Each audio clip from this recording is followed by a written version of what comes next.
Hi, it's Dave from Owls Unlimited. We are back with What Is It About? Today we're looking at Bossk Blue. Bossk Blue is a control deck that uses Bossk as a leader. He deals damage to units that have a bounty. He can defeat smaller units over the course of the game. He will ping them each round until they are dead. He could also give a unit +1 attack, but this is almost never used because you don't want to damage your own units, you want to kill the opponent ones. As most meta leaders, he can be deployed on 5 resources, so he's coming to the game early and having an early impact. When he is in the game, he's able to collect bounties twice. This is especially used on top target for restoring health and Deathmark to draw extra cards. He's using a base with 30 hit points to be more resilient against aggro decks. He's using blue for the control cards. When we look at an example deck list, and as always, we are not looking at the total composition of each card and why is he playing these twice and these 3 times and this is only a one-off. We're not interested in that, but in the overall concept. But you can see he's only playing a selection of 4 red cards, so he's leaning heavily into blue as a control option, and he uses red just because of the leader, because he's so strong with bounties.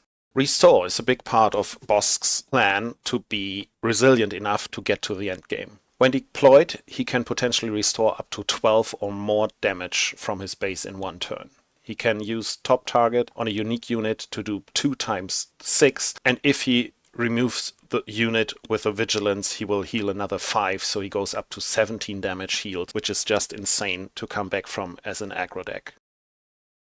A second big point in Bossk's plan is card advantage. Dr. Pershing is one of his best plays on turn 1. Also, a death mark on a unit can be strong because of his pinging of damage over multiple rounds to get to the extra cards. One of his strategies can be to use vigilance and restock to mill out an opponent, meaning to empty an opponent's deck and winning by dealing damage when the opponent has to draw cards. Removal is the biggest part of his deck list. He has numerous removal cards to deny opponents every play. He has also a delay option in removal, which is make an opening, perilous position, or Supreme Leader Snoke to weaken opponents' units and tap them down just to prevent further damage.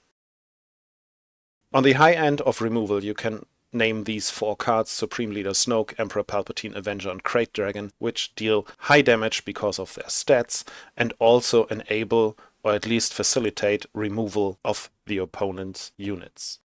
So what do we do about it? You can prevent the card advantage by denying special cards like the Death Mark or just emptying his hand before he can get to his removals. You can also play Waylay or something similar on your own units that have a death mark or another bounty on them to prevent Bossk's advantages. Bossk's removal is often only affecting individual units, so there's the strategy of going wide, meaning playing multiple smaller units that he can't deal with all of them so you can get your damage through. You can discard singular threatening removal cards or bait Bossk to play them early so he doesn't have them against your units that you really want to keep on the board. And if you are an aggro deck, do direct damage to the base and have counters ready when needed, especially for Snoke or Chilson that stand in the way for you to deal damage. We hope this small insight helps you in your next tournament, your planetary qualifiers, or, because more information about them were released today, regionals and sector qualifiers. Have the best of luck. See you next time.